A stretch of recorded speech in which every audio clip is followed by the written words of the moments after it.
사랑하는 주님의 자녀 여러분, 그리고 진리의 말씀을 찾아 이곳에 오신 귀한 분들께 하나님의 평강이 함께 하시기를 기도합니다. 혹시 이런 경험이 있으신가요? 수많은 사람들 속에 둘러싸여 있어도 홀로인 것 같은 깊은 외로움, 간절히 부르짖어 기도해도 하늘의 문은 굳게 닫힌 듯 아무런 응답이 없는 것 같은 막막함. 누구보다 열심히 주님을 믿고 따르려 애쓰는데 오히려 삶은 점점 더 외로워지고 가야 할 길은 한치 앞도 보이지 않는 어둠 속에 있는 듯한 시간을 지나고 계시지는 않습니까? 신앙의 여정을 걷다 보면 우리는 누구나 한 번쯤 이러한 영적 침묵의 시간을 통과하게 됩니다. 마치 하나님께서 나에게서 등을 돌리신 것만 같고 세상의 모든 문이 내 앞에서만 닫혀버린 것처럼 느껴지는 시간입니다. 하지만 바로 그 절망의 순간, 그 깊은 고립의 시간이 실은 하나님께서 우리를 위해 가장 크고 놀라운 축복을 예비하고 계시는 거룩한 준비의 시간임을 깨닫게 될 때 우리의 삶을 바라보는 관점은 송두리째 바뀌게 될 것입니다. 이 이야기가 당신의 마음에 작은 울림을 준다면 구독과 좋아요로 함께해 주십시오. 당신의 작은 손길이 어두운 터널을 걷고 있는 또 다른 누군가에게 빛을 전하는 귀한 통로가 될 수 있습니다. 여러분의 동행이 저희에게는 큰 힘과 격려가 됩니다. 성경을 깊이 들여다보면 하나님께서 위대하게 사용하신 인물들은 예외 없이 이 고립의 시간을 통과했다는 사실을 발견하게 됩니다. 그 시간은 단순히 외롭고 고통스러운 시간이 아니었습니다. 세상의 모든 소음이 차단되고 오직 하나님과만 독대하며 그분의 음성을 가장 깊이 들을 수 있었던 거룩한 만남의 자리였습니다. 구약의 인물 요셉을 기억하십니까? 그는 어린 시절 하나님이 주신 꿈을 통해 위대한 비전을 품었습니다. 형들의 곡식단이 자신의 단에게 절하고 해와 달과 11별이 자신에게 절하는 실로 엄청난 꿈이었습니다. 하지만 그 꿈이 현실이 되기까지의 여정은 축복이 아닌 고립과 고난의 가시밭길이었습니다. 상상조차 할 수 없는 배신이었습니다.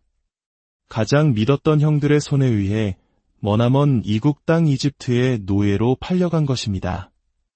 낯선 땅에서 억울한 누명을 쓰고 차가운 감옥에 갇히기까지 그의 삶은 끝을 알 수 없는 나락으로 떨어지는 듯 보였습니다.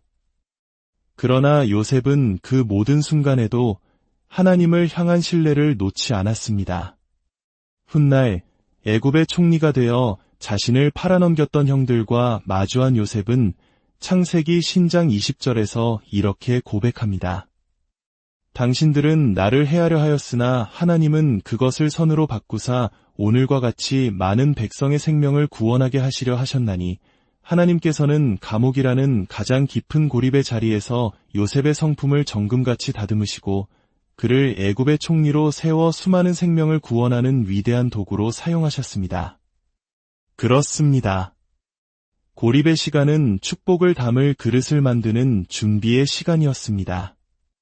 준비되지 않은 자에게 주어진 축복은 오히려 무거운 짐이 되거나 교만의 독이 될 수 있기에 하나님께서는 먼저 우리의 내면을 단단하게 만드시는 것입니다. 이스라엘의 가장 위대한 왕, 다윗의 이야기도 마찬가지입니다. 목동에 불과했던 그가 사무엘 선지자를 통해 왕으로 기름 부음을 받았지만 그의 길이 곧바로 왕자로 이어진 것은 아니었습니다.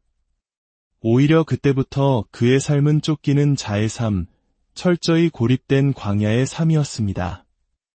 그는 사울왕의 불타는 질투를 피해 수년 동안 어둡고 축축한 동굴과 황량한 광야를 떠돌아야 했습니다. 믿었던 사람들에게 배신당하고 죽음의 위협 속에서 철저히 혼자가 되는 시간을 보내야 했습니다. 이는 마치 우리네 인생에서 큰 꿈을 품었지만 차가운 현실의 벽 앞에서 홀로 서 있는 듯한 막막함과도 같았을 것입니다. 하지만 다윗은 그 고통의 시간 속에서 하나님과 더욱 깊이 교제했습니다. 그는 광야의 고독 속에서 오히려 하나님을 뜨겁게 찬양하는 예배자가 되었습니다. 그의 위대한 고백은 시편 23편 4절에 이렇게 기록되어 있습니다. 내가 사망의 음침한 골짜기로 다닐지라도 해를 두려워하지 않을 것은 주께서 나와 함께 하심이라. 이 고백은 단순히 두려움을 이겨내자는 자기 위안이 아닙니다. 가장 깊은 고립 속에서야말로 하나님께서 그 누구보다 가까이 함께 하신다는 것을 온몸으로 체험한 자의 실존적인 신앙 고백인 것입니다. 혹시 지금 여러분이 바로 그 고립의 시간을 지나고 계십니까? 아무도 내 마음을 알아주지 않고 심지어 하나님마저 침묵하시는 듯한 그 깊은 외로움 속에 계십니까? 그렇다면 기억하십시오. 그 시간은 버려진 시간이 아니라 하나님께서 당신의 삶을 새롭게 빚으시고 견고하게 다듬으셔서 마침내 가장 높은 곳에 세우시기 위한 거룩한 계획의 일부일 수 있습니다. 하나님께서는 우리를 고립시켜 망하게 하려는 것이 결코 아닙니다. 오히려 세상의 다른 것들에 대한 의존을 끊어내고 오직 하나님 한 분만을 바라보게 하시며 우리를 더욱 깊이 만나고 성장시키기 위함입니다. 침묵처럼 느껴지는 그분의 응답 속에는 우리의 상상을 뛰어넘는 놀라운 계획이 숨겨져 있습니다. 그렇다면 하나님께서는 구체적으로 어떤 방식으로 우리를 고립의 자리로 인도하실까요? 그분의 손길은 때로는 아주 조용하게, 때로는 폭풍처럼 단호하게, 그러나 항상 분명한 목적을 가지고 우리 삶에 임하십니다. 첫째, 하나님께서는 우리가 의지하던 인간적인 지지 기반을 흔드십니다. 우리는 살아가면서 가족, 친구, 동료 등 여러 사람과의 관계 속에서 위로를 얻고 도움을 받습니다. 그러나 때로 하나님께서는 우리가 사람보다 하나님을 먼저 의지하도록 만드시기 위해 우리가 기대고 있던 그 인간적인 지지대들을 잠시 거두어 가실 때가 있습니다. 욥의 삶이 바로 그 대표적인 예입니다. 그는 동방의 의인이었지만 하루아침에 모든 재산과 사랑하는 자녀들을 잃고 심지어 자신의 건강마저 잃었습니다. 가장 가까웠던 친구들조차 그를 위로하기는커녕 정죄하고 판단했습니다. 그러나 그 모든 인간적인 관계가 무너진 잿더미 위에서 욥은 비로소 하나님과 더 깊은 대화를 시작하게 됩니다. 그리고 마침내 그는 이렇게 고백합니다. 나의 가는 길을 오직 그가 아시나니 그가 나를 단련하신 후에는 내가 순금같이 되어 나오리라. 하나님께서는 우리가 사람의 위로보다 하나님의 임재를, 인간적인 도움보다 하나님의 도우심을 먼저 구하는 법을 가르치시기 위해 때로 우리를 홀로 두십니다. 둘째, 하나님은 때로 침묵하십니다. 간절히 기도해도 아무런 응답이 없고 말씀을 읽어도 전혀 마음에 와닿지 않을 때 우리는 하나님이 정말 살아계신지 내 기도를 듣고는 계신지 의심하게 됩니다. 그러나 하나님의 침묵은 부재의 증거가 아닙니다. 오히려 그 침묵 속에서 하나님의 더 큰 계획이 조용히 그러나 중단 없이 진행되고 있는 것입니다. 인류의 구원을 위해 십자가를 앞두신 예수님께서도 겟세마네 동산에서 피땀 흘려 기도하셨습니다. 내 아버지여, 만일 할 만하시거든 이 잔을 내게서 지나가게 하옵소서. 그러나 하늘은 침묵했습니다.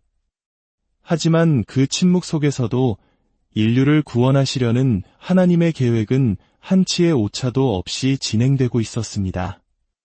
예수님은 그 침묵 속에서도 아버지의 뜻에 순종하셨고 마침내 구원의 길을 완성하셨습니다. 하나님의 침묵은 우리를 버리셨다는 신호가 아니라 우리의 믿음을 더욱 깊게 하시고 우리의 순종을 시험하시는 연단의 시간입니다. 셋째, 하나님은 우리의 길을 막으시고 환경을 바꾸십니다. 모든 일이 순조롭게 풀릴 것이라 기대했는데 갑자기 예상치 못한 어려움이 닥쳐오고 계획이 무너질 때가 있습니다. 그럴 때 우리는 하나님, 왜 제 길을 막으십니까? 라고 원망 섞인 질문을 던지게 됩니다. 그러나 하나님께서는 우리가 잘못된 길로 가는 것을 막으시고 더 크고 좋은 길로 인도하시기 위해 일부러 우리가 가려던 문을 닫으시는 경우가 있습니다. 사도 바울의 전도 여행을 보십시오. 그는 아시아에서 복음을 전하기를 간절히 원했지만 성령께서 그 길을 막으셨습니다.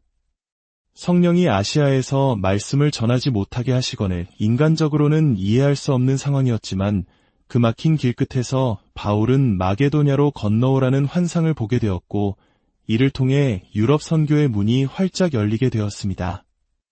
하나님께서는 닫힌 문 뒤에 우리가 상상하지 못했던 더 넓은 문을 예비하고 계셨던 것입니다.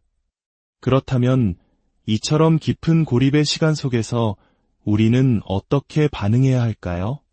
무엇보다 하나님께 더욱 가까이 나아가야 합니다. 고립의 시간은 하나님과의 관계가 그 어떤 때보다 깊어질 수 있는 절호의 기회입니다. 다윗은 광야에서 주옥 같은 시편들을 썼고 사도 요한은 반모섬의 유배지에서 요한계시록을 기록했습니다. 세상으로부터 가장 멀리 떨어진 그 외로운 자리가 역설적으로 하나님의 임재를 가장 깊이 경험할 수 있는 지성소가 될 수 있습니다. 그리고 하나님의 때를 잠잠히 기다려야 합니다. 모세는 이스라엘 민족을 이끌기 전 40년이라는 긴 세월을 광야에서 양을 치며 기다려야 했습니다. 요셉은 총리가 되기 전 수년간 억울한 옥살이를 견뎌야 했습니다. 하나님께서는 결코 늦지도 이르지도 않게 가장 정확한 그분의 시간에 그분의 뜻을 이루십니다. 마지막으로 그 고립의 시간을 결코 낭비하지 말아야 합니다. 이 시간을 하나님의 말씀으로 우리 자신을 무장하고 끊임없는 기도로 하나님과 교제하며 그분의 뜻을 깊이 묵상하는 시간으로 삼아야 합니다. 하나님께서는 준비된 자에게 축복을 맡기시기 때문입니다. 사랑하는 여러분, 지금 당신이 겪고 있는 고립은 절망의 끝이 아닙니다. 그것은 위대한 변화의 시작입니다. 당신의 시선이 세상에서 하나님께로 온전히 옮겨지고 당신의 내면이 단단하게 다듬어지며 마침내 하나님의 큰일을 감당할 준비가 완성되는 시간입니다. 그 길고 어두웠던 고립의 터널을 지나고 나면 하나님께서는 우리에게 어떤 축복을 허락하실까요? 그 축복은 단순한 위로나 보상을 넘어서 하나님의 놀라운 계획과 목적에 닿아 있습니다. 첫째, 하나님은 우리에게 새로운 영적인 능력을 부어주십니다. 고립의 시간은 우리의 신앙이 뿌리부터 단단해지는 시간입니다. 그 시간을 통과하고 나면 우리는 이전과는 비교할 수 없는 깊은 믿음과 영적 분별력을 갖게 됩니다. 예수님께서도 공생애를 시작하시기 전 먼저 광야에서 40일 동안 금식하며 기도하셨습니다. 그곳에서 마귀의 시험을 이기신 후에야 비로소 권능 있는 사역을 시작하셨습니다. 광야는 영적으로 고립된 장소처럼 보이지만 사실은 하나님의 능력으로 무장하는 영적 훈련소였던 것입니다. 우리의 고립의 시간도 마찬가지입니다. 그곳에서 우리는 기도하고 말씀에 깊이 뿌리내리며 새롭게 부어주시는 영적인 능력을 경험하게 될 것입니다. 둘째, 하나님은 우리를 새로운 환경과 자리로 인도하십니다. 때로는 우리가 전혀 기대하지 않았던 혹은 상상하지 않았던 자리일지라도 하나님께서는 그곳에서 새로운 일을 시작하십니다. 다윗은 광야와 동굴에서 쫓기는 삶을 살았지만 그 시간이 끝났을 때 마침내 이스라엘의 왕좌에 오르게 되었습니다. 다윗이 30세의 왕위에 올라 40년 동안 다스렸더라. 하나님께서는 고립이라는 연단의 과정을 거친 다윗을 가장 합당한 때에 가장 적합한 자리에 세우셨습니다. 이전의 모든 어려움은 그 자리를 감당할 수 있도록 그를 훈련시키는 시간이었습니다. 하나님께서는 우리도 그렇게 인도하십니다. 고립이 끝날 때 우리는 이전과는 전혀 다른 새로운 자리에서 하나님의 일을 감당하게 될 것입니다. 셋째, 하나님은 우리에게 새로운 사명을 맡기십니다. 하나님께서 주시는 축복 안에는 반드시 사명이 함께 담겨 있습니다. 사도 바울은 다메섹 도상에서 예수님을 만난 후 한동안 아라비아에서 조용히 훈련의 시간을 보냈습니다. 그 고립의 시간이 끝난 후 하나님께서는 그를 이방인을 위한 사도로 부르셨습니다. 가라, 이 사람은 내 이름을 이방인과 임금들과 이스라엘 자손들에게 전하기 위하여 택한 나의 그르니라. 그의 고립의 시간은 전 세계를 누비며 복음을 전하는 위대한 사명을 위한 준비 기간이었습니다. 우리의 삶도 그렇습니다. 고립의 시간이 끝난 후 하나님은 우리를 통해 다른 사람을 살리고 세우는 귀한 도구로 사용하실 것입니다. 넷째, 하나님은 반드시 이전의 고통을 상쇄하고도 남을 회복과 보상을 주십니다.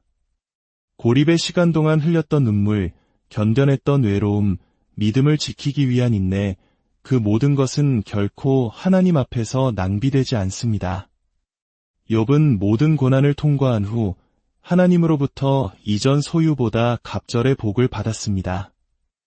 여호와께서 욥의 곤경을 돌이키시고 그에게 이전 모든 소유보다 갑절이나 주신지라. 하나님께서는 우리의 고통을 외면하지 않으시고 더 큰 축복으로 채워주시는 분입니다. 혹시 지금 그 고립의 시간이 너무나 길고 힘들게 느껴지십니까? 그렇다면 더욱 하나님을 신뢰하시기 바랍니다. 하나님께서는 반드시 그 고립의 시간 끝에 당신을 위한 축복의 문을 활짝 열어주실 것입니다. 그러나 이야기는 여기서 끝나지 않습니다. 마침내 하나님의 축복을 받게 되었을 때 우리는 안도하며 이제 모든 고난은 끝났구나라고 생각하기 쉽습니다. 하지만 성경은 축복을 받은 그 이후의 삶이 더 중요하다고 가르칩니다. 하나님께서 주시는 축복은 단순히 편안함이나 안락함을 누리라는 선물이 아니라 새로운 사명을 감당하라는 부르심이기 때문입니다. 축복을 받은 후에도 우리는 계속해서 하나님의 뜻을 구해야 합니다. 요셉은 애굽의 총리가 되었지만 그 권력의 자리에서도 늘 하나님의 계획을 기억했습니다. 그는 자신을 팔았던 형들을 용서하며 말했습니다. 하나님이 생명을 구원하시려고 나를 당신들보다 먼저 보내셨나이다. 그는 자신의 성공을 하나님의 구원 계획 안에서 해석했던 것입니다. 우리도 받은 축복을 가지고 무엇을 해야 할지 하나님께 계속해서 묻고 또 물어야 합니다. 또한 모든 영광을 하나님께 돌리는 삶을 살아야 합니다. 축복은 하나님으로부터 온 것입니다. 이 사실을 잊는 순간 교만은 우리의 삶에 스며듭니다. 다윗은 왕이 되었을 때 하나님의 궤 앞에서 어린아이처럼 춤을 추며 기뻐했습니다. 그는 모든 것이 하나님의 은혜임을 고백했습니다. 반면 사울 왕은 하나님의 말씀보다 자신의 판단을 앞세우다가 결국 왕위를 잃고 말았습니다. 축복을 받을수록 우리는 더욱 겸손하게 하나님 앞에 엎드려야 합니다. 그리고 하나님께서 주신 축복을 나누는 삶을 살아야 합니다. 하나님께서 우리에게 넘치게 주신 것은 그 축복이 우리를 통해 이웃에게도 흘러가기를 원하시기 때문입니다. 초대교회 성도들은 자신의 재물을 자기 것이라 주장하지 않고 서로 나누며 사랑의 공동체를 이루었습니다. 우리의 축복을 통해 다른 이들을 섬길 때 그 축복은 마르지 않는 샘물처럼 더욱 풍성해질 것입니다. 사랑하는 성도 여러분, 그리고 이 말씀을 듣고 계신 모든 분들, 고립이라는 단어로 시작했던 우리의 묵상이 이제 축복과 사명이라는 아름다운 결실로 이어졌습니다. 이 모든 과정을 관통하는 하나님의 메시지는 분명합니다. 나는 결코 너를 버리지 않는다. 고립의 시간은 하나님의 침묵이나 외면이 아니었습니다. 그것은 우리를 단련시키는 훈련이었고 우리를 정결하게 다듬는 시간이었으며 하나님의 사람으로 온전히 준비되기 위한 거룩한 과정이었습니다.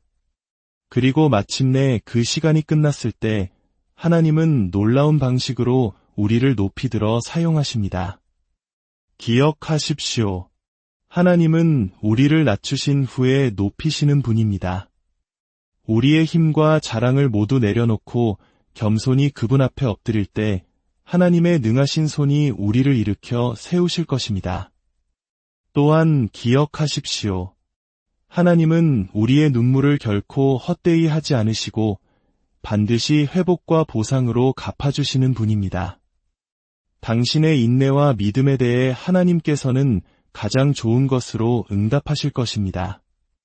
마지막으로 당신이 받은 그 축복 안에는 반드시 사명이 담겨 있음을 잊지 마십시오. 하나님께서 당신에게 복을 주신 이유는 당신을 통해 세상을 변화시키고 이웃을 섬기며 하나님의 살아계심을 증거하게 하기 위함입니다. 당신은 이제 세상의 빛과 소금의 역할을 감당할 준비가 된 사람입니다. 지금 당신은 인생의 어느 지점을 지나고 계십니까? 깊은 고립의 터널 속에 계십니까? 아니면 막 축복을 받은 후 새로운 길을 모색하고 계십니까? 그 어떤 상황에 있든지 두려워하지 마십시오. 하나님께서 지금도 당신과 함께 걸어가고 계십니다.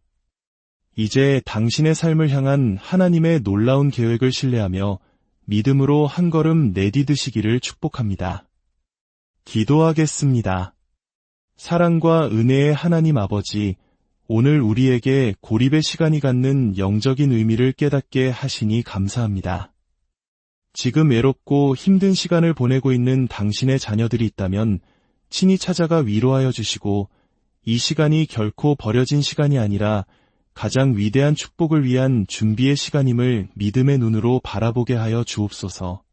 인내하게 하시고 소망을 잃지 않게 하시며 마침내 하나님의 때에 가장 아름다운 모습으로 일어나 주님의 영광을 위해 귀하게 쓰임받는 인생이 되게 하여 주옵소서. 우리 주 예수 그리스도의 이름으로 간절히 기도드립니다. 사랑하는 주님의 자녀 여러분, 그리고 진리의 말씀을 찾아 이곳에 오신 귀한 분들께 하나님의 평강이 함께 하시기를 기도합니다. 혹시 이런 경험이 있으신가요? 수많은 사람들 속에 둘러싸여 있어도 홀로인 것 같은 깊은 외로움, 간절히 부르짖어 기도해도 하늘의 문은 굳게 닫힌 듯 아무런 응답이 없는 것 같은 막막함. 누구보다 열심히 주님을 믿고 따르려 애쓰는데 오히려 삶은 점점 더 외로워지고 가야 할 길은 한치 앞도 보이지 않는 어둠 속에 있는 듯한 시간을 지나고 계시지는 않습니까? 신앙의 여정을 걷다 보면 우리는 누구나 한 번쯤 이러한 영적 침묵의 시간을 통과하게 됩니다. 마치 하나님께서 나에게서 등을 돌리신 것만 같고 세상의 모든 문이 내 앞에서만 닫혀버린 것처럼 느껴지는 시간입니다. 하지만 바로 그 절망의 순간, 그 깊은 고립의 시간이 실은 하나님께서 우리를 위해 가장 크고 놀라운 축복을 예비하고 계시는 거룩한 준비의 시간임을 깨닫게 될 때 우리의 삶을 바라보는 관점은 송두리째 바뀌게 될 것입니다. 이 이야기가 당신의 마음에 작은 울림을 준다면 구독과 좋아요로 함께해 주십시오. 당신의 작은 손길이 어두운 터널을 걷고 있는 또 다른 누군가에게 빛을 전하는 귀한 통로가 될 수 있습니다. 여러분의 동행이 저희에게는 큰 힘과 격려가 됩니다. 성경을 깊이 들여다보면 하나님께서 위대하게 사용하신 인물들은 예외 없이 이 고립의 시간을 통과했다는 사실을 발견하게 됩니다. 그 시간은 단순히 외롭고 고통스러운 시간이 아니었습니다. 세상의 모든 소음이 차단되고 오직 하나님과만 독대하며 그분의 음성을 가장 깊이 들을 수 있었던 거룩한 만남의 자리였습니다. 구약의 인물 요셉을 기억하십니까? 그는 어린 시절 하나님이 주신 꿈을 통해 위대한 비전을 품었습니다. 형들의 곡식단이 자신의 단에게 절하고 해와 달과 11별이 자신에게 절하는 실로 엄청난 꿈이었습니다. 하지만 그 꿈이 현실이 되기까지의 여정은 축복이 아닌 고립과 고난의 가시밭길이었습니다. 상상조차 할 수 없는 배신이었습니다. 가장 믿었던 형들의 손에 의해 머나먼 이국 땅 이집트의 노예로 팔려간 것입니다. 낯선 땅에서 억울한 누명을 쓰고 차가운 감옥에 갇히기까지 그의 삶은 끝을 알 수 없는 나락으로 떨어지는 듯 보였습니다. 그러나 요셉은 그 모든 순간에도 하나님을 향한 신뢰를 놓지 않았습니다. 훗날 애굽의 총리가 되어 자신을 팔아넘겼던 형들과 마주한 요셉은 창세기 신장 20절에서 이렇게 고백합니다. 당신들은 나를 해하려 하였으나 하나님은 그것을 선으로 바꾸사 오늘과 같이 많은 백성의 생명을 구원하게 하시려 하셨나니 하나님께서는 감옥이라는 가장 깊은 고립의 자리에서 요셉의 성품을 정금같이 다듬으시고 그를 애굽의 총리로 세워 수많은 생명을 구원하는 위대한 도구로 사용하셨습니다. 그렇습니다. 고립의 시간은 축복을 담을 그릇을 만드는 준비의 시간이었습니다. 준비되지 않은 자에게 주어진 축복은 오히려 무거운 짐이 되거나 교만의 독이 될 수 있기에 하나님께서는 먼저 우리의 내면을 단단하게 만드시는 것입니다. 이스라엘의 가장 위대한 왕, 다윗의 이야기도 마찬가지입니다. 목동에 불과했던 그가 사무엘 선지자를 통해 왕으로 기름 부음을 받았지만 그의 길이 곧바로 왕자로 이어진 것은 아니었습니다. 오히려 그때부터 그의 삶은 쫓기는 자의 삶, 철저히 고립된 광야의 삶이었습니다. 그는 사울왕의 불타는 질투를 피해 수년 동안 어둡고 축축한 동굴과 황량한 광야를 떠돌아야 했습니다. 믿었던 사람들에게 배신당하고 죽음의 위협 속에서 철저히 혼자가 되는 시간을 보내야 했습니다. 이는 마치 우리네 인생에서 큰 꿈을 품었지만 차가운 현실의 벽 앞에서 홀로 서 있는 듯한 막막함과도 같았을 것입니다. 하지만 다윗은 그 고통의 시간 속에서 하나님과 더욱 깊이 교제했습니다. 그는 광야의 고독 속에서 오히려 하나님을 뜨겁게 찬양하는 예배자가 되었습니다. 그의 위대한 고백은 시편 23편 4절에 이렇게 기록되어 있습니다. 내가 사망의 음침한 골짜기로 다닐지라도 해를 두려워하지 않을 것은 주께서 나와 함께 하심이라. 이 고백은 단순히 두려움을 이겨내자는 자기 위안이 아닙니다. 가장 깊은 고립 속에서야말로 하나님께서 그 누구보다 가까이 함께 하신다는 것을 온몸으로 체험한 자의 실존적인 신앙 고백인 것입니다. 혹시 지금 여러분이 바로 그 고립의 시간을 지나고 계십니까? 아무도 내 마음을 알아주지 않고 심지어 하나님마저 침묵하시는 듯한 그 깊은 외로움 속에 계십니까? 그렇다면 기억하십시오. 그 시간은 버려진 시간이 아니라 하나님께서 당신의 삶을 새롭게 빚으시고 견고하게 다듬으셔서 마침내 가장 높은 곳에 세우시기 위한 거룩한 계획의 일부일 수 있습니다. 하나님께서는 우리를 고립시켜 망하게 하려는 것이 결코 아닙니다. 오히려 세상의 다른 것들에 대한 의존을 끊어내고 오직 하나님 한 분만을 바라보게 하시며 우리를 더욱 깊이 만나고 성장시키기 위함입니다. 침묵처럼 느껴지는 그분의 응답 속에는 우리의 상상을 뛰어넘는 놀라운 계획이 숨겨져 있습니다. 그렇다면 하나님께서는 구체적으로 어떤 방식으로 우리를 고립의 자리로 인도하실까요? 그분의 손길은 때로는 아주 조용하게, 때로는 폭풍처럼 단호하게, 그러나 항상 분명한 목적을 가지고 우리 삶에 임하십니다. 첫째, 하나님께서는 우리가 의지하던 인간적인 지지 기반을 흔드십니다. 우리는 살아가면서 가족, 친구, 동료 등 여러 사람과의 관계 속에서 위로를 얻고 도움을 받습니다. 그러나 때로 하나님께서는 우리가 사람보다 하나님을 먼저 의지하도록 만드시기 위해 우리가 기대고 있던 그 인간적인 지지대들을 잠시 거두어 가실 때가 있습니다. 욥의 삶이 바로 그 대표적인 예입니다. 그는 동방의 의인이었지만 하루아침에 모든 재산과 사랑하는 자녀들을 잃고 심지어 자신의 건강마저 잃었습니다. 가장 가까웠던 친구들조차 그를 위로하기는커녕 정죄하고 판단했습니다. 그러나 그 모든 인간적인 관계가 무너진 잿더미 위에서 욥은 비로소 하나님과 더 깊은 대화를 시작하게 됩니다. 그리고 마침내 그는 이렇게 고백합니다. 나의 가는 길을 오직 그가 아시나니 그가 나를 단련하신 후에는 내가 순금같이 되어 나오리라. 하나님께서는 우리가 사람의 위로보다 하나님의 임재를, 인간적인 도움보다 하나님의 도우심을 먼저 구하는 법을 가르치시기 위해 때로 우리를 홀로 두십니다. 둘째, 하나님은 때로 침묵하십니다. 간절히 기도해도 아무런 응답이 없고 말씀을 읽어도 전혀 마음에 와닿지 않을 때 우리는 하나님이 정말 살아계신지 내 기도를 듣고는 계신지 의심하게 됩니다. 그러나 하나님의 침묵은 부재의 증거가 아닙니다. 오히려 그 침묵 속에서 하나님의 더 큰 계획이 조용히 그러나 중단 없이 진행되고 있는 것입니다. 인류의 구원을 위해 십자가를 앞두신 예수님께서도 겟세마네 동산에서 피땀 흘려 기도하셨습니다. 내 아버지여, 만일 할 만하시거든 이 잔을 내게서 지나가게 하옵소서. 그러나 하늘은 침묵했습니다. 하지만 그 침묵 속에서도 인류를 구원하시려는 하나님의 계획은 한치의 오차도 없이 진행되고 있었습니다.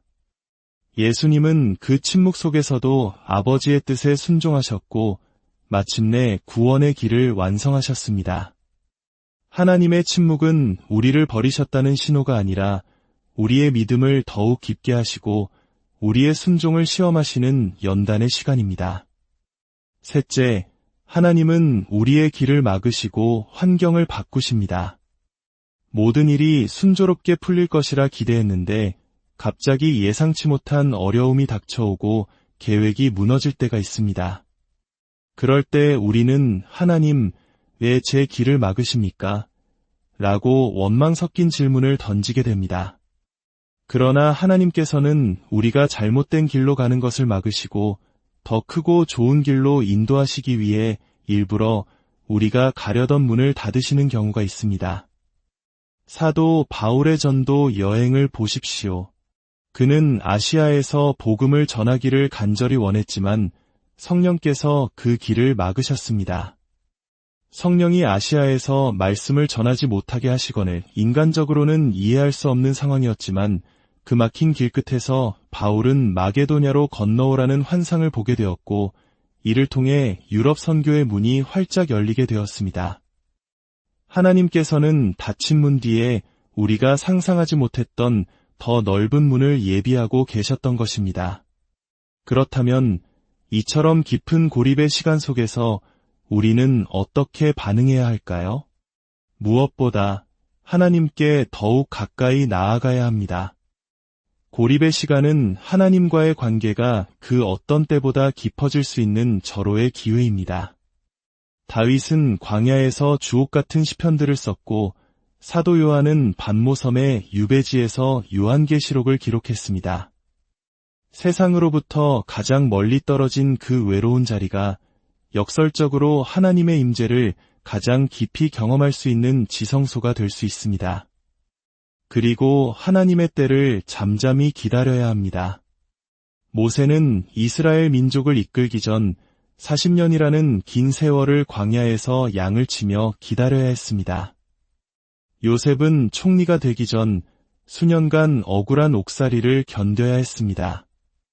하나님께서는 결코 늦지도 이르지도 않게 가장 정확한 그분의 시간에 그분의 뜻을 이루십니다.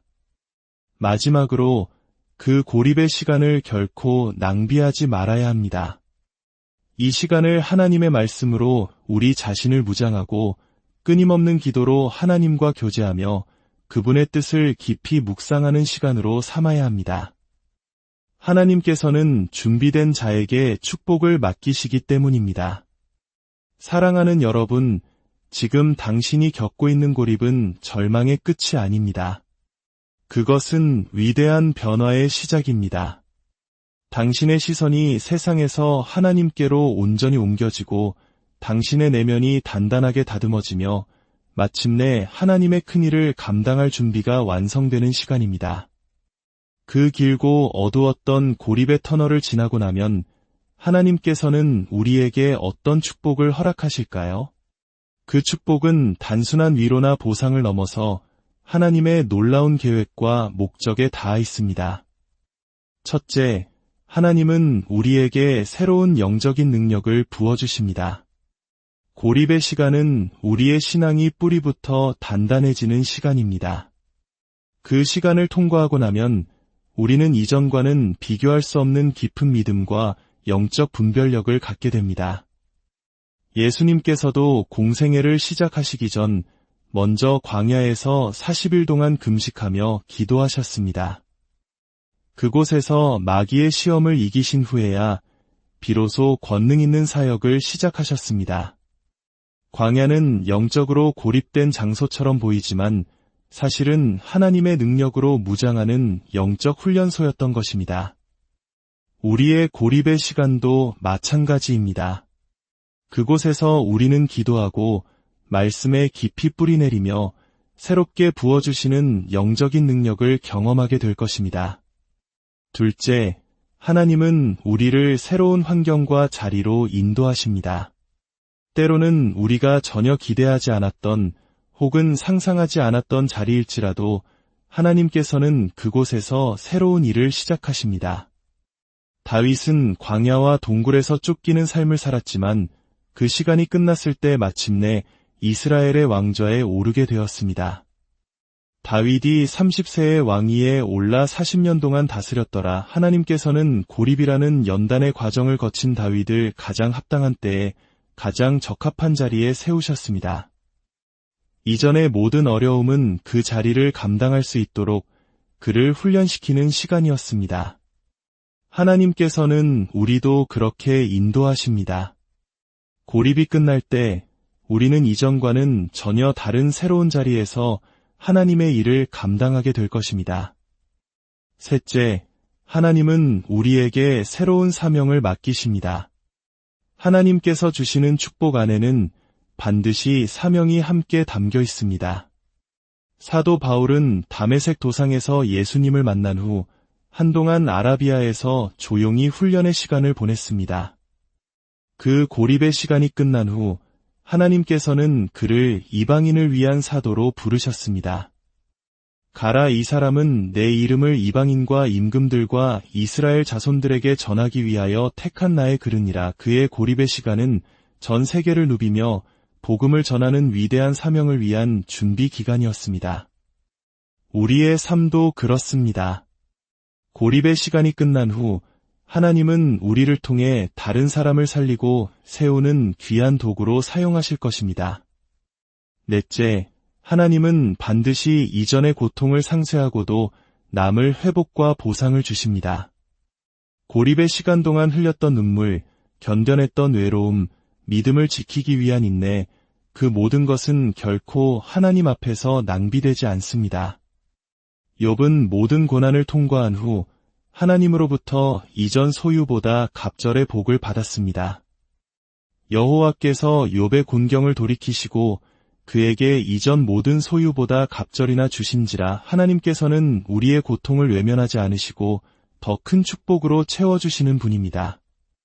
혹시 지금 그 고립의 시간이 너무나 길고 힘들게 느껴지십니까? 그렇다면 더욱 하나님을 신뢰하시기 바랍니다. 하나님께서는 반드시 그 고립의 시간 끝에 당신을 위한 축복의 문을 활짝 열어주실 것입니다. 그러나 이야기는 여기서 끝나지 않습니다. 마침내 하나님의 축복을 받게 되었을 때 우리는 안도하며 이제 모든 고난은 끝났구나라고 생각하기 쉽습니다.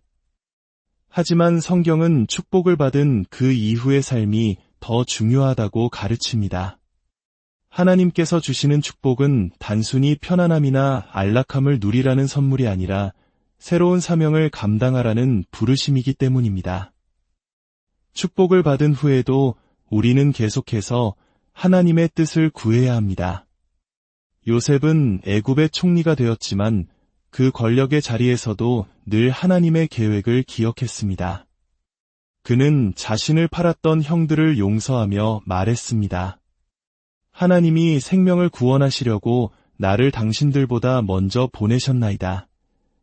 그는 자신의 성공을 하나님의 구원 계획 안에서 해석했던 것입니다.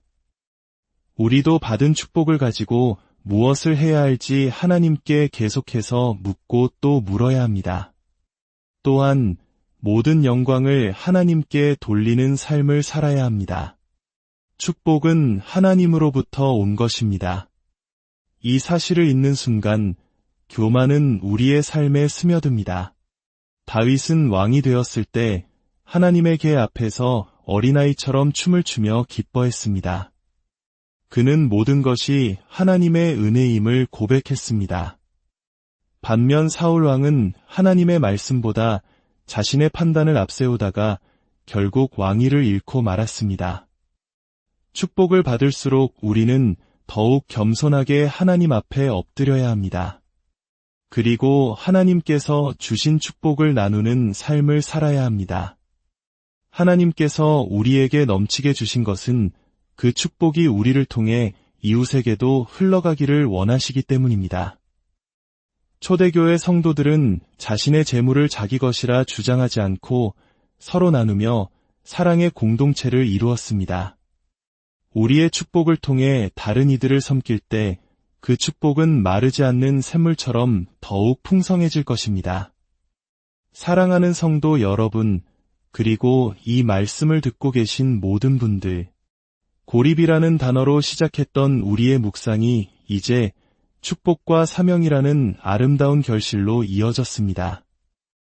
이 모든 과정을 관통하는 하나님의 메시지는 분명합니다. 나는 결코 너를 버리지 않는다. 고립의 시간은 하나님의 침묵이나 외면이 아니었습니다.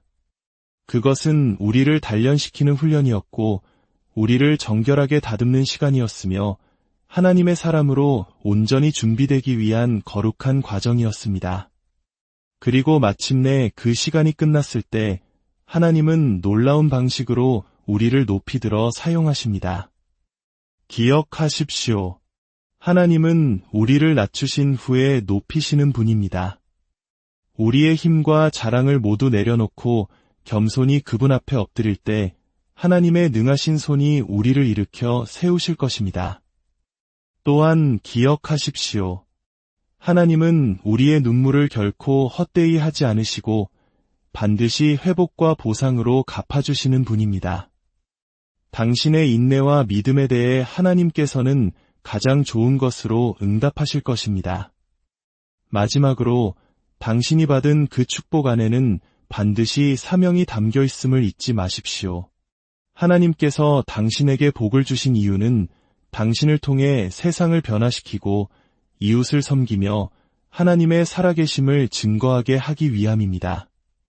당신은 이제 세상의 빛과 소금의 역할을 감당할 준비가 된 사람입니다. 지금 당신은 인생의 어느 지점을 지나고 계십니까? 깊은 고립의 터널 속에 계십니까?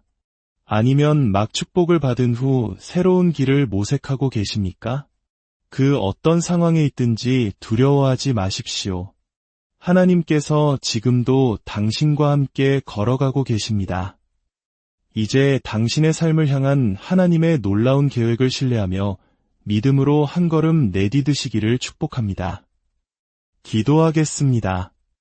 사랑과 은혜의 하나님 아버지, 오늘 우리에게 고립의 시간이 갖는 영적인 의미를 깨닫게 하시니 감사합니다. 지금 외롭고 힘든 시간을 보내고 있는 당신의 자녀들이 있다면 친히 찾아가 위로하여 주시고 이 시간이 결코 버려진 시간이 아니라 가장 위대한 축복을 위한 준비의 시간임을 믿음의 눈으로 바라보게 하여 주옵소서. 인내하게 하시고 소망을 잃지 않게 하시며 마침내 하나님의 때에 가장 아름다운 모습으로 일어나 주님의 영광을 위해 귀하게 쓰임받는 인생이 되게 하여 주옵소서. 우리 주 예수 그리스도의 이름으로 간절히 기도드립니다. 사랑하는 주님의 자녀 여러분, 그리고 진리의 말씀을 찾아 이곳에 오신 귀한 분들께 하나님의 평강이 함께 하시기를 기도합니다. 혹시 이런 경험이 있으신가요? 수많은 사람들 속에 둘러싸여 있어도 홀로인 것 같은 깊은 외로움, 간절히 부르짖어 기도해도 하늘의 문은 굳게 닫힌 듯 아무런 응답이 없는 것 같은 막막함. 누구보다 열심히 주님을 믿고 따르려 애쓰는데 오히려 삶은 점점 더 외로워지고 가야 할 길은 한치 앞도 보이지 않는 어둠 속에 있는 듯한 시간을 지나고 계시지는 않습니까? 신앙의 여정을 걷다 보면 우리는 누구나 한 번쯤 이러한 영적 침묵의 시간을 통과하게 됩니다. 마치 하나님께서 나에게서 등을 돌리신 것만 같고 세상의 모든 문이 내 앞에서만 닫혀버린 것처럼 느껴지는 시간입니다. 하지만 바로 그 절망의 순간, 그 깊은 고립의 시간이 실은 하나님께서 우리를 위해 가장 크고 놀라운 축복을 예비하고 계시는 거룩한 준비의 시간임을 깨닫게 될 때 우리의 삶을 바라보는 관점은 송두리째 바뀌게 될 것입니다. 이 이야기가 당신의 마음에 작은 울림을 준다면 구독과 좋아요로 함께해 주십시오. 당신의 작은 손길이 어두운 터널을 걷고 있는 또 다른 누군가에게 빛을 전하는 귀한 통로가 될 수 있습니다. 여러분의 동행이 저희에게는 큰 힘과 격려가 됩니다. 성경을 깊이 들여다보면 하나님께서 위대하게 사용하신 인물들은 예외 없이 이 고립의 시간을 통과했다는 사실을 발견하게 됩니다. 그 시간은 단순히 외롭고 고통스러운 시간이 아니었습니다. 세상의 모든 소음이 차단되고 오직 하나님과만 독대하며 그분의 음성을 가장 깊이 들을 수 있었던 거룩한 만남의 자리였습니다. 구약의 인물 요셉을 기억하십니까? 그는 어린 시절 하나님이 주신 꿈을 통해 위대한 비전을 품었습니다. 형들의 곡식단이 자신의 단에게 절하고 해와 달과 11별이 자신에게 절하는 실로 엄청난 꿈이었습니다. 하지만 그 꿈이 현실이 되기까지의 여정은 축복이 아닌 고립과 고난의 가시밭길이었습니다. 상상조차 할 수 없는 배신이었습니다. 가장 믿었던 형들의 손에 의해 머나먼 이국 땅 이집트의 노예로 팔려간 것입니다. 낯선 땅에서 억울한 누명을 쓰고 차가운 감옥에 갇히기까지 그의 삶은 끝을 알 수 없는 나락으로 떨어지는 듯 보였습니다. 그러나 요셉은 그 모든 순간에도 하나님을 향한 신뢰를 놓지 않았습니다. 훗날 애굽의 총리가 되어 자신을 팔아넘겼던 형들과 마주한 요셉은 창세기 신장 20절에서 이렇게 고백합니다. 당신들은 나를 해하려 하였으나 하나님은 그것을 선으로 바꾸사 오늘과 같이 많은 백성의 생명을 구원하게 하시려 하셨나니 하나님께서는 감옥이라는 가장 깊은 고립의 자리에서 요셉의 성품을 정금같이 다듬으시고 그를 애굽의 총리로 세워 수많은 생명을 구원하는 위대한 도구로 사용하셨습니다. 그렇습니다. 고립의 시간은 축복을 담을 그릇을 만드는 준비의 시간이었습니다. 준비되지 않은 자에게 주어진 축복은 오히려 무거운 짐이 되거나 교만의 독이 될 수 있기에 하나님께서는 먼저 우리의 내면을 단단하게 만드시는 것입니다. 이스라엘의 가장 위대한 왕, 다윗의 이야기도 마찬가지입니다. 목동에 불과했던 그가 사무엘 선지자를 통해 왕으로 기름 부음을 받았지만 그의 길이 곧바로 왕좌로 이어진 것은 아니었습니다. 오히려 그때부터 그의 삶은 쫓기는 자의 삶, 철저히 고립된 광야의 삶이었습니다. 그는 사울왕의 불타는 질투를 피해 수년 동안 어둡고 축축한 동굴과 황량한 광야를 떠돌아야 했습니다. 믿었던 사람들에게 배신당하고 죽음의 위협 속에서 철저히 혼자가 되는 시간을 보내야 했습니다. 이는 마치 우리네 인생에서 큰 꿈을 품었지만 차가운 현실의 벽 앞에서 홀로 서 있는 듯한 막막함과도 같았을 것입니다. 하지만 다윗은 그 고통의 시간 속에서 하나님과 더욱 깊이 교제했습니다. 그는 광야의 고독 속에서 오히려 하나님을 뜨겁게 찬양하는 예배자가 되었습니다. 그의 위대한 고백은 시편 23편 4절에 이렇게 기록되어 있습니다. 내가 사망의 음침한 골짜기로 다닐지라도 해를 두려워하지 않을 것은 주께서 나와 함께 하심이라. 이 고백은 단순히 두려움을 이겨내자는 자기 위안이 아닙니다. 가장 깊은 고립 속에서야말로 하나님께서 그 누구보다 가까이 함께 하신다는 것을 온몸으로 체험한 자의 실존적인 신앙 고백인 것입니다.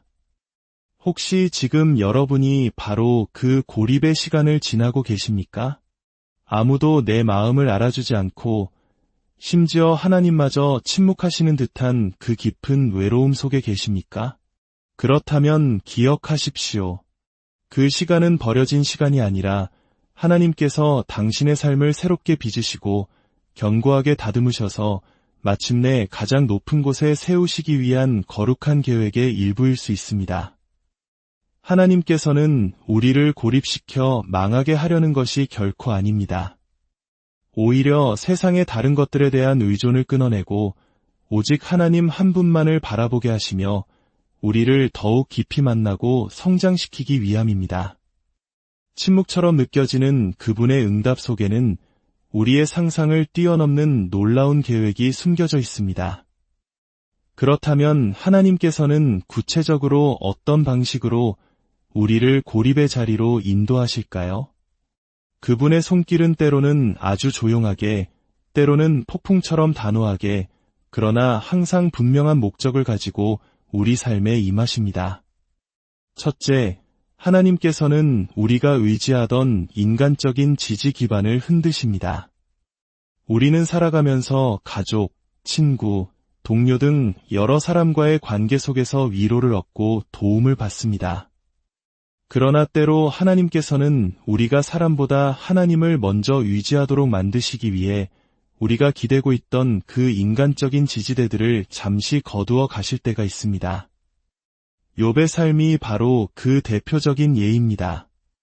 그는 동방의 의인이었지만 하루아침에 모든 재산과 사랑하는 자녀들을 잃고 심지어 자신의 건강마저 잃었습니다. 가장 가까웠던 친구들조차 그를 위로하기는커녕 정죄하고 판단했습니다. 그러나 그 모든 인간적인 관계가 무너진 잿더미 위에서 욥은 비로소 하나님과 더 깊은 대화를 시작하게 됩니다. 그리고 마침내 그는 이렇게 고백합니다. 나의 가는 길을 오직 그가 아시나니 그가 나를 단련하신 후에는 내가 순금같이 되어 나오리라. 하나님께서는 우리가 사람의 위로보다 하나님의 임재를, 인간적인 도움보다 하나님의 도우심을 먼저 구하는 법을 가르치시기 위해 때로 우리를 홀로 두십니다. 둘째, 하나님은 때로 침묵하십니다. 간절히 기도해도 아무런 응답이 없고 말씀을 읽어도 전혀 마음에 와닿지 않을 때 우리는 하나님이 정말 살아계신지 내 기도를 듣고는 계신지 의심하게 됩니다. 그러나 하나님의 침묵은 부재의 증거가 아닙니다. 오히려 그 침묵 속에서 하나님의 더 큰 계획이 조용히 그러나 중단 없이 진행되고 있는 것입니다. 인류의 구원을 위해 십자가를 앞두신 예수님께서도 겟세마네 동산에서 피땀 흘려 기도하셨습니다. 내 아버지여, 만일 할 만하시거든 이 잔을 내게서 지나가게 하옵소서. 그러나 하늘은 침묵했습니다. 하지만 그 침묵 속에서도 인류를 구원하시려는 하나님의 계획은 한치의 오차도 없이 진행되고 있었습니다. 예수님은 그 침묵 속에서도 아버지의 뜻에 순종하셨고 마침내 구원의 길을 완성하셨습니다. 하나님의 침묵은 우리를 버리셨다는 신호가 아니라 우리의 믿음을 더욱 깊게 하시고 우리의 순종을 시험하시는 연단의 시간입니다. 셋째, 하나님은 우리의 길을 막으시고 환경을 바꾸십니다. 모든 일이 순조롭게 풀릴 것이라 기대했는데 갑자기 예상치 못한 어려움이 닥쳐오고 계획이 무너질 때가 있습니다. 그럴 때 우리는 하나님, 왜 제 길을 막으십니까? 라고 원망 섞인 질문을 던지게 됩니다. 그러나 하나님께서는 우리가 잘못된 길로 가는 것을 막으시고 더 크고 좋은 길로 인도하시기 위해 일부러 우리가 가려던 문을 닫으시는 경우가 있습니다. 사도 바울의 전도 여행을 보십시오. 그는 아시아에서 복음을 전하기를 간절히 원했지만 성령께서 그 길을 막으셨습니다. 성령이 아시아에서 말씀을 전하지 못하게 하시거늘 인간적으로는 이해할 수 없는 상황이었지만 그 막힌 길 끝에서 바울은 마게도냐로 건너오라는 환상을 보게 되었고 이를 통해 유럽 선교의 문이 활짝 열리게 되었습니다. 하나님께서는 닫힌 문 뒤에 우리가 상상하지 못했던 더 넓은 문을 예비하고 계셨던 것입니다. 그렇다면 이처럼 깊은 고립의 시간 속에서 우리는 어떻게 반응해야 할까요? 무엇보다 하나님께 더욱 가까이 나아가야 합니다. 고립의 시간은 하나님과의 관계가 그 어떤 때보다 깊어질 수 있는 절호의 기회입니다. 다윗은 광야에서 주옥 같은 시편들을 썼고 사도 요한은 반모섬의 유배지에서 요한계시록을 기록했습니다. 세상으로부터 가장 멀리 떨어진 그 외로운 자리가 역설적으로 하나님의 임재를 가장 깊이 경험할 수 있는 지성소가 될 수 있습니다. 그리고 하나님의 때를 잠잠히 기다려야 합니다. 모세는 이스라엘 민족을 이끌기 전 40년이라는 긴 세월을 광야에서 양을 치며 기다려야 했습니다. 요셉은 총리가 되기 전 수년간 억울한 옥살이를 견뎌야 했습니다.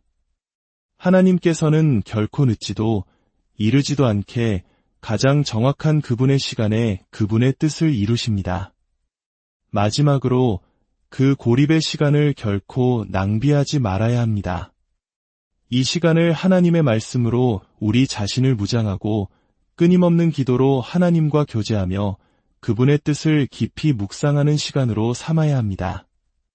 하나님께서는 준비된 자에게 축복을 맡기시기 때문입니다. 사랑하는 여러분, 지금 당신이 겪고 있는 고립은 절망의 끝이 아닙니다. 그것은 위대한 변화의 시작입니다. 당신의 시선이 세상에서 하나님께로 온전히 옮겨지고 당신의 내면이 단단하게 다듬어지며 마침내 하나님의 큰일을 감당할 준비가 완성되는 시간입니다. 그 길고 어두웠던 고립의 터널을 지나고 나면 하나님께서는 우리에게 어떤 축복을 허락하실까요? 그 축복은 단순한 위로나 보상을 넘어서 하나님의 놀라운 계획과 목적에 닿아 있습니다. 첫째, 하나님은 우리에게 새로운 영적인 능력을 부어주십니다. 고립의 시간은 우리의 신앙이 뿌리부터 단단해지는 시간입니다. 그 시간을 통과하고 나면 우리는 이전과는 비교할 수 없는 깊은 믿음과 영적 분별력을 갖게 됩니다. 예수님께서도 공생애를 시작하시기 전 먼저 광야에서 40일 동안 금식하며 기도하셨습니다. 그곳에서 마귀의 시험을 이기신 후에야 비로소 권능 있는 사역을 시작하셨습니다. 광야는 영적으로 고립된 장소처럼 보이지만 사실은 하나님의 능력으로 무장하는 영적 훈련소였던 것입니다. 우리의 고립의 시간도 마찬가지입니다. 그곳에서 우리는 기도하고 말씀에 깊이 뿌리내리며 새롭게 부어주시는 영적인 능력을 경험하게 될 것입니다. 둘째, 하나님은 우리를 새로운 환경과 자리로 인도하십니다. 때로는 우리가 전혀 기대하지 않았던 혹은 상상하지 않았던 자리일지라도 하나님께서는 그곳에서 새로운 일을 시작하십니다. 다윗은 광야와 동굴에서 쫓기는 삶을 살았지만 그 시간이 끝났을 때 마침내 이스라엘의 왕좌에 오르게 되었습니다. 다윗이 30세의 왕위에 올라 40년 동안 다스렸더라. 하나님께서는 고립이라는 연단의 과정을 거친 다윗을 가장 합당한 때에 가장 적합한 자리에 세우셨습니다. 이전의 모든 어려움은 그 자리를 감당할 수 있도록 그를 훈련시키는 시간이었습니다. 하나님께서는 우리도 그렇게 인도하십니다. 고립이 끝날 때 우리는 이전과는 전혀 다른 새로운 자리에서 하나님의 일을 감당하게 될 것입니다. 셋째, 하나님은 우리에게 새로운 사명을 맡기십니다. 하나님께서 주시는 축복 안에는 반드시 사명이 함께 담겨 있습니다. 사도 바울은 다메섹 도상에서 예수님을 만난 후 한동안 아라비아에서 조용히 훈련의 시간을 보냈습니다. 그 고립의 시간이 끝난 후 하나님께서는 그를 이방인을 위한 사도로 부르셨습니다. 가라, 이 사람은 내 이름을 이방인과 임금들과 이스라엘 자손들에게 전하기 위하여 택한 나의 그릇이라. 그의 고립의 시간은 전 세계를 누비며 복음을 전하는 위대한 사명을 위한 준비 기간이었습니다. 우리의 삶도 그렇습니다. 고립의 시간이 끝난 후 하나님은 우리를 통해 다른 사람을 살리고 세우는 귀한 도구로 사용하실 것입니다.